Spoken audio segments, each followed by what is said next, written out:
नमो भगवते वासुदेवाय नमः।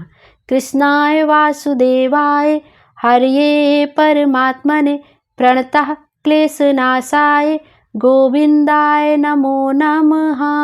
बोलिए विष्णु भगवान की जय। आप सभी कमेंट में ओम नमो भगवते वासुदेवाय नमः अवश्य लिखिएगा। आइए आज के वीडियो में हम गुरुवार व्रत कथा का श्रवण करेंगे। गुरुवार का दिन भगवान विष्णु को समर्पित होता है। इस दिन विष्णु भगवान के निमित्त व्रत रखा जाता है और केले के वृक्ष की जड़ में पूजन किया जाता है। केले के वृक्ष की जड़ में गुड़, चना और मुनक्के से पूजन किया जाता है और साथ ही हाथ में थोड़ा सा गुड़, चने की दाल और मुनक्का लेकर विष्णु भगवान की व्रत कथा का श्रवण किया जाता है।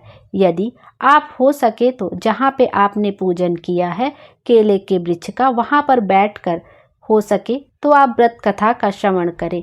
अगर यह संभव ना हो तो आप घर में विष्णु भगवान की प्रतिमा के सामने एक दीपक जलाकर और वहाँ पर बैठकर हाथ में गुड़, चना व मुनक्का लेकर व्रत कथा का श्रवण करें और साथ ही में हुमकारा अवश्य भरते रहें या मन ही मन में ओम नमो भगवते वासुदेवाय मंत्र का जाप करते रहें। आइए अब विष्णु भगवान का स्मरण करते हुए इस व्रत कथा का श्रवण करते हैं और अपने जीवन को धन्य बनाते हैं। यह व्रत सभी मनोकामनाओं को पूर्ण करने वाला व्रत है। अब कथा की ओर चलते हैं।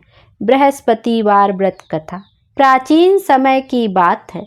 एक नगर में एक बड़ा व्यापारी रहता था। वह जहाजों में माल लदवाकर दूसरे देशों में भेजा करता था। वह जिस प्रकार अधिक धन कमाता था उसी प्रकार जी खोलकर दान भी किया करता था। परंतु उसकी पत्नी अत्यंत कंजूस थी।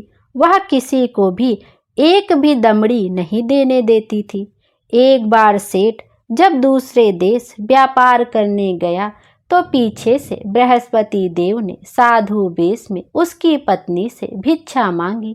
व्यापारी की पत्नी बृहस्पति देव से बोली, हे साधु महाराज, मैं इस दान और पुण्य से तंग आ गई हूँ। आप कोई ऐसा उपाय बतलाएं जिससे मेरा सारा धन वैभव नष्ट हो जाए और मैं आराम से रह सकूं। मैं यह धन लूटता हुआ नहीं देख सकती। बृहस्पति देव ने कहा, हे देवी, तुम बड़ी विचित्र हो। संतान और धन से कोई दुखी होता है। अगर अधिक धन है तो इसे शुभ कार्यों में लगाओ। कुंवारी कन्याओं का विवाह करवाओ। विद्यालय और बाग बगीचों का निर्माण कराओ। ऐसे पुण्य कार्य करने से तुम्हारा लोक परलोक सार्थक हो सकता है। परंतु साधु की इन बातों से व्यापारी की पत्नी को खुशी नहीं हुई। उसने कहा, मुझे ऐसे धन की आवश्यकता नहीं है जिसे मैं दान करती फिरूं।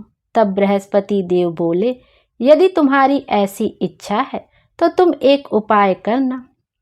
7 बृहस्पतिवार को घर को गोबर से लीपना। अपने केसों को पीली मिट्टी से धोना। केसों को धोते समय स्नान करना। व्यापारी से हजामत बनाने को कहना। भोजन में मांस मदिरा खाना। कपड़े अपने घर धोना। ऐसा करने से तुम्हारा सारा धन नष्ट हो जाएगा। इतना कहकर बृहस्पति देव अंतर ध्यान हो गए। व्यापारी की पत्नी ने बृहस्पति देव के कहे अनुसार 7 बृहस्पतिवार वैसा ही करने का मन ही मन निश्चय किया। उसने बृहस्पतिवार को ऐसा करना शुरू कर दिया। केवल 3 बृहस्पतिवार बीते थे कि उसकी समस्त धन संपत्ति नष्ट हो गई और वह परलोक सिधार गई। जब व्यापारी वापस आया तो उसने देखा कि उसका सब कुछ नष्ट हो चुका है। उस व्यापारी ने अपनी पुत्री को सांत्वना दी और दूसरे नगर में जाकर बस गया। वह वहां जंगल से लकड़ी काट कर लाता और शहर में बेचता। इस तरह वह अपना जीवन व्यतीत करने लगा। एक दिन उसकी पुत्री ने दही खाने की इच्छा प्रकट की, लेकिन व्यापारी के पास दही खरीदने के पैसे नहीं थे। वह अपनी पुत्री को आश्वासन देकर जंगल में लकड़ी काटने चला गया। वहां एक वृक्ष के नीचे बैठ अपनी पूर्व दशा पर विचार कर रोने लगा। उस दिन बृहस्पतिवार था। तभी वहां बृहस्पति देव साधु के रूप में सेठ के पास आए और बोले, हे मनुष्य, तो इस जंगल में किस चिंता में बैठा है? तब व्यापारी बोला, हे महाराज, आप सब कुछ जानते हैं। इतना कहकर व्यापारी अपनी कहानी सुनाकर रो पड़ा। बृहस्पति देव बोले, देखो बेटा, तुम्हारी पत्नी ने बृहस्पति देव का अपमान किया था, इसी कारण तुम्हारा यह हाल हुआ है। लेकिन अब तुम किसी प्रकार की चिंता मत करो। तुम गुरुवार के दिन बृहस्पति देव का पाठ करो। 2 पैसे के चने और गुड़ को लेकर जल के लोटे में शक्कर डालकर वह अमृत और प्रसाद अपने परिवार के सदस्यों और कथा सुनने वालों में बांट दो। स्वयं भी प्रसाद और चरणामृत लो। भगवान तुम्हारा अवश्य कल्याण करेंगे। साधु की बात सुनकर व्यापारी बोला, महाराज, मुझे तो इतना भी नहीं बचता कि मैं अपनी पुत्री को दही लाकर दे सकूं। इस पर साधु जी बोले, तुम लकड़ियां शहर में बेचने जाना। तुम्हें लकड़ियों के दाम पहले से चौगुने मिलेंगे, जिससे तुम्हारे सारे कार्य सिद्ध हो जाएंगे। उसने लकड़ियां काटी और शहर में बेचने के लिए चल पड़ा। उसकी लकड़ियां अच्छे दाम में बिक गई, जिससे उसने अपनी पुत्री के लिए दही लिया और गुरुवार की कथा हेतु चना गुड़ लेकर कथा की और प्रसाद बांटकर स्वयं भी खाया। उसी दिन से उसकी सभी कठिनाइयां दूर होने लगी, परंतु अगले बृहस्पतिवार को वह कथा करना भूल गया। अगले दिन वहां के एक राजा ने एक बड़े यज्ञ का आयोजन कर पूरे नगर के लोगों के लिए भोज का आयोजन किया। राजा की आज्ञा अनुसार पूरा नगर राजा के महल में भोज करने लगा। लेकिन व्यापारी व उसकी पुत्री तनिक विलंब से पहुंचे, अतः उन दोनों को राजा ने महल में ले जाकर भोजन कराया। जब वे दोनों लौट कर आए, तब रानी ने देखा कि उसकी खूंटी पर टंगा हुआ हार गायब है। रानी को व्यापारी और उसकी पुत्री पर संदेह हुआ कि उसका हार उन दोनों ने ही चुराया है। राजा की आज्ञा से उन दोनों को कारावास की कोठरी में कैद कर दिया गया। कैद में पड़कर दोनों अत्यंत दुखी हुए। वहां उन्होंने बृहस्पति देवता का स्मरण किया। बृहस्पति देव ने प्रकट होकर व्यापारी को उसकी भूल का आभास कराया और उन्हें सलाह दी कि गुरुवार के दिन कैद खाने के दरवाजे पर तुम्हें 2 पैसे मिलेंगे। उनसे तुम चना और मुनक्का मंगवाकर विधि पूर्वक बृहस्पति देवता का पूजन करना।